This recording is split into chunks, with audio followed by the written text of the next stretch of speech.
Coming to the question, find the sums given below. 7 plus 10 whole 1 by 2 plus 14 plus up to 84. ठीक है, तो ये जो AP दिया हुआ है हमें अरिथमेटिक प्रोग्रेशन, यहाँ से हमें क्या करना है, sum of nth term of an AP calculate करना है. ठीक है, लेकिन इस क्वेश्चन में अगर हम देखेंगे तो हमारा फर्स्ट टर्म है और लास्ट टर्म भी है. तो फर्स्ट टर्म हमारा जो है वो है 7, लास्ट टर्म जो है हमारा 84. तो जब कभी भी फर्स्ट टर्म और लास्ट टर्म AP का आता है और अगर हमें उसका सम मालूम करना होता है तो सबसे पहले हम क्या करते हैं, जो फॉर्मूला है इसके लिए, ठीक है, वो जनरल फॉर्मूला जो sum of n terms of NAP था उससे डिफरेंट हो जाता है. तो वो हम लोग देखेंगे फर्दर कैलकुलेशन में. तो पहले जो हमारे पास पैरामीटर्स दिए हुए हैं वो हम लिख लेते हैं. जैसे गिवन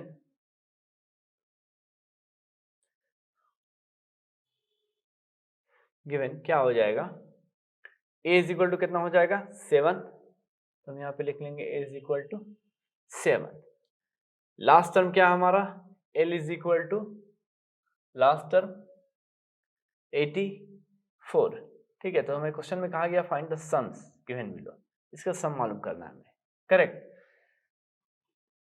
तो जब फर्स्ट टर्म और लास्ट टर्म किसी भी एपी का दिया होता है और अगर हमें सम मालूम करना हो तो उसका फॉर्मूला हो जाता है sum of nth term of an AP is equal to n by 2 into A plus L. Correct. Means ये जो फॉर्मूला है ये फर्स्ट टर्म और लास्ट टर्म के केस में होता है, जब फर्स्ट टर्म और लास्ट टर्म हमारा दिया हो क्वेश्चन में. ठीक, तो अब अगर हम यहाँ से देखेंगे sum of nth term of an AP Sn is equal to n upon 2 into A plus L. तो यहाँ पे a की वैल्यू मालूम है, l की वैल्यू मालूम है, लेकिन हमें n की वैल्यू नहीं मालूम है. ठीक है, तो सबसे पहले हम क्या करेंगे, हम यहाँ पर से n की वैल्यू फाइंड आउट करेंगे. ठीक है, सबसे पहले हम क्या करेंगे, हम यहाँ पे n की वैल्यू फाइंड आउट करेंगे. तो इसको हम लोग ले लेते हैं इक्वेशन नंबर 1. ठीक है, अब जैसा कि ये AP दिया हुआ है तो अगर हम यहाँ पे देखें कि nth term of an AP इस केस में क्या है, nth term of an AP इस केस में हमारा 84. ठीक, मीन्स इसको हम कह सकते हैं an इज इक्वल टू 84. ठीक है, तो n की वैल्यू हमें कैलकुलेट करनी है. इसके लिए a क्या हो जाएगा हमारा, a है 7 जो कि ऑलरेडी दिया हुआ है. करेक्ट. d की वैल्यू क्या होगी, तो an जो था हमारा वो हो जाएगा 84 क्योंकि nth term of an AP क्या है यहाँ पे लास्ट टर्म 84. a जो है वो दिया हुआ है 7. करेक्ट. तो यहाँ पे हमें मालूम क्या करना होगा, सबसे पहले कॉमन डिफरेंस d.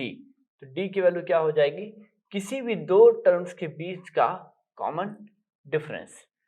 तो अगर हम लोग 10 होल 1 बाई 2 और 7 के बीच का कॉमन डिफरेंस ले ले तो क्या होगा, इसको हम लोग लिख सकते हैं 10 whole 1 by 2 minus 7. This equals to ये क्या हो जाएगा 10 इंटू 20, 20 प्लस 1 21 अपॉन 2 माइनस 7. ठीक है, तो d की वैल्यू क्या हो जाएगी, अगर यहाँ पे हम लोग 2 एज एलसीएम ले लें तो ये हो जाएगा 21 माइनस 2 इंटू 7 14. तो d की वैल्यू क्या आ गई 7 बाई 2. करेक्ट, ये हो गया आपका d का वैल्यू. अब हम लोग क्या करेंगे, जो हमारा nth term of an AP है 84, सबसे पहले हम लोग nth टर्म से n की वैल्यू फाइंड आउट करने की कोशिश करेंगे. जैसा कि according to the question nth term का हमारा फॉर्मूला क्या होता है, a plus n minus 1 into d. यहाँ पे हम लिख लेते हैं an is equal to a plus n minus 1 into d is equal to कितना है हमारा nth टर्म 84. ठीक है, सो दिस एम्प्लाइज a की वैल्यू क्या है 7 सब्स्टिट्यूट कर देंगे, प्लस n की वैल्यू हमें फाइंड आउट करनी है, मालूम नहीं है n माइनस 1 इंटू डी की वैल्यू क्या हमने निकाल लिया 7 बाई 2. This equals to 84. ठीक है, फर्दर कैलकुलेशन करें तो क्या मिलेगा 7 प्लस ये हो जाएगा आपका 7/2 into n minus 7/2 is equal to 84, correct. ये हो जाएगा आपका, अगर हम लोग यहाँ पे 2 एलसीएम ले लें तो क्या हो जाएगा, 7 into 2 14 plus 7n minus 7 is equal to 84। ये हो जाएगा 14 minus 7 7 plus 7n is equal to, अब ये 2 को अगर हम लोग राइट हैंड साइड में मल्टीप्लाई करते हैं तो ये क्या हो जाएगा 168, करेक्ट। अब अगर हम फर्दर कैलकुलेट करेंगे तो क्या मिलेगा हमें, suppose this implies 7 plus 7n is equal to 168, 7n क्या हो जाएगा 168, 7 को अगर हम राइट हैंड साइड में ले जाए तो 168 माइनस 7, करेक्ट। तो ये क्या हो जाएगा आपका 7n is equal to 168 minus 7 is nothing but 161। तो देयरफॉर n की वैल्यू क्या हो जाएगी 161 upon 7, correct. So this implies n is equal to क्या मिल जाएगा हमें यहाँ पर 161 अपॉन 7, तो ये हो जाएगा 23, करेक्ट। तो n की वैल्यू हमारे पास क्या आ गया 23। तो सबसे पहले हमने क्या किया, यूज किया हमने nth term of an AP का फॉर्मूला, वहां से हमने जो वैल्यू हमारे पास था उसको सब्स्टिट्यूट किया, फर्दर कैलकुलेट किया और एट लास्ट n की वैल्यू हमें क्या मिल गई 23, ठीक है। तो जब n की वैल्यू हमारे पास मिल गई तो हम easily sum of nth term means sum of 23rd term find out कर सकते हैं। तो देन इस इक्वेशन के मुताबिक इक्वेशन नंबर 1 से क्या हो जाएगा, sum of 23 terms S23 is equal to n/2, n की वैल्यू कितनी है 23 upon 2 into a plus l, a की वैल्यू कितना है 7, l की वैल्यू 84, तो यहाँ पे लिख देंगे 7 plus 84, so this equal to 23 upon 2 multiplied by 84 plus 7 कितना होता है हमारा 90। तो यहाँ पे हमें sum of 23 terms of an AP क्या मिल जाएगा, sum of 23 terms of an AP हो जाएगा 23 इंटू 91 अपॉन 2, तो दिस इक्वल टू क्या हो जाएगा 91 इंटू 23 2093 अपॉन 2। तो ये हो गया हमारा sum of 23 terms of an AP. तो ये जो 23 हमने निकाला, ये कहाँ से निकाला, पहले nth term of an AP का जो फॉर्मूला था वो लिखा हमने, जो पैरामीटर्स थे वहां पे उसको हमने सब्स्टिट्यूट किया, फर्दर कैलकुलेट किया, कैलकुलेट करने के बाद n इज इक्वल टू कितना आया हमारा 23। फिर इसी n इज इक्वल टू 23 को हमने इस इक्वेशन नंबर 1 में सब्स्टिट्यूट किया, n/2 into A plus L, और वहां से हमने निकाला sum of 23 terms of an AP, जो कि आपका आया है 2093 अपॉन 2। ये है आपका फाइनल आंसर इस केस के लिए। Coming to the next question, हमारे पास जो एपी की सीरीज दी हुई है वो क्या है 34 plus 32 plus 32 sorry 34 plus 32 plus 30 plus dot dot dot plus 10, ठीक है। तो ये हमारा अरिथमेटिक प्रोग्रेशन दिया हुआ है, ठीक। यहाँ से हमें क्या करना है, sum of nth term of an AP find out करना है, करेक्ट।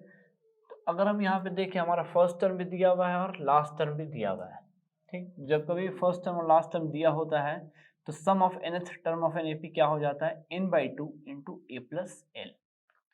तो इसके लिए सबसे पहले फर्स्ट हमें क्या करना है, जो गिवन कंडीशन है क्वेश्चन के उसको लिख लेंगे, फिर जो फाइंड करना है हमें, जो मालूम करना है उसको भी लिख लेंगे। तो जैसे ये हो जाएगा गिवन फर्स्ट टर्म क्या है a is equal to 34, l क्या है हमारा, l है 10 लास्ट टर्म, ठीक है। तो a हो गया 34, l हो गया लास्ट टर्म जो कि 10। मालूम क्या करना है, sum of nth term of an AP, अगर फर्स्ट टर्म और लास्ट टर्म अगर दिया होगा तो sum of nth term Sn formula क्या हो जाता है, n/2 multiplied by a plus l। ठीक है, ये इसको हम लोग मार्क करेंगे इक्वेशन नंबर 1। तो यहाँ पे अगर हम देखें a की वैल्यू मालूम है, l की वैल्यू मालूम है, लेकिन हमें n की वैल्यू नहीं मालूम है। सबसे पहले हम क्या करेंगे, n की वैल्यू फाइंड आउट करेंगे। तो अगर हम इस प्रोग्रेशन को अगर फिर से देखें तो n की वैल्यू फाइंड आउट करने के लिए अगर हम यहाँ पे चेकआउट करें तो यहाँ पे हमारा sum of nth term of an AP calculate करना है। ठीक, तो इसके लिए हम फर्स्ट क्या करेंगे, nth term of an AP consider करेंगे। तो यहाँ पे जैसे आप देख सकते हो nth term of an AP क्या है आपका 10। तो according to question nth term of an AP क्या दिया हुआ है आपको यहाँ पे 10। तो जैसा कि हमें पता है जनरल फार्मूला या normal formula nth term of an AP का क्या होता है, a plus n-1 into d, this equals to 10। ठीक है, तो दिस इंप्लाइज a की वैल्यू क्या है हमारे पास 34 प्लस n की वैल्यू हमें मालूम नहीं है, n की वैल्यू हमें फाइंड आउट करनी है पहले। तो n-1 इंटू डी, डी भी हमें मालूम नहीं है, दिस इक्वल्स टू 10। ठीक है, तो अगर हम वापस इस प्रोग्रेशन पे आए तो ये ऑलरेडी एपी में है। ठीक, तो डी की वैल्यू क्या हो जाएगी, किसी भी दो टर्म्स के बीच का कॉमन डिफरेंस। तो अगर हम लोग यहाँ पे लिख लें डी इज इक्वल टू, अगर हम लोग 32 और 34 के बीच का कॉमन डिफरेंस निकालें 32 माइनस 34 तो क्या हो जाएगा -2। तो डी की वैल्यू क्या हो गई -2। ठीक है, सो अब हम यहाँ सब्स्टिट्यूट कर देंगे डी की वैल्यू, तो ये हो जाएगा 34 प्लस n-1 इंटू डी की वैल्यू कितना है -2 is equal to 10। so this implies 34 plus minus हो जाएगा आपका माइनस, ये हो जाएगा 2n माइनस माइनस प्लस, ये हो जाएगा आपका 2, so this equals to 10। तो फर्दर अगर इसको कैलकुलेट करें तो क्या आएगा 34 प्लस 2 हो जाएगा 36 minus 2n is equal to 10। This implies -2n को अगर हम लोग राइट हैंड साइड में दे दें तो क्या हो जाएगा 2n, और 10 को अगर हम लोग लेफ्ट हैंड साइड में ले आए तो क्या हो जाएगा 36 माइनस 10 इज इक्वल टू 26। तो देयरफॉर अगर हम लोग n की वैल्यू निकालें यहाँ से तो क्या आएगा 26 अपॉन 2 इज इक्वल टू 13। ठीक है, तो n की वैल्यू हमारे पास कितनी आ गई 13। अब जो क्वेश्चन में दिया गया था find the sums given below, correct. तो n की वैल्यू हमें कितना मिल गई 13, मीन्स हमें क्या फाइंड आउट करना होगा sum of 13 term of this AP. ठीक है, तो sum of 13 term of an AP हम कैसे निकाल सकते हैं, अगर इस फॉर्मूला में हम n की वैल्यू इस 13 पुट करेंगे तो जो फर्दर रिजल्ट आएगा वो हो जाएगा हमारा sum of 13 terms of an AP. ठीक है, देन फ्रॉम इक्वेशन 1, अगर हम लोग इक्वेशन 1 को कंसीडर कर लें तो n की वैल्यू कितनी आ गई हमारे पास 13,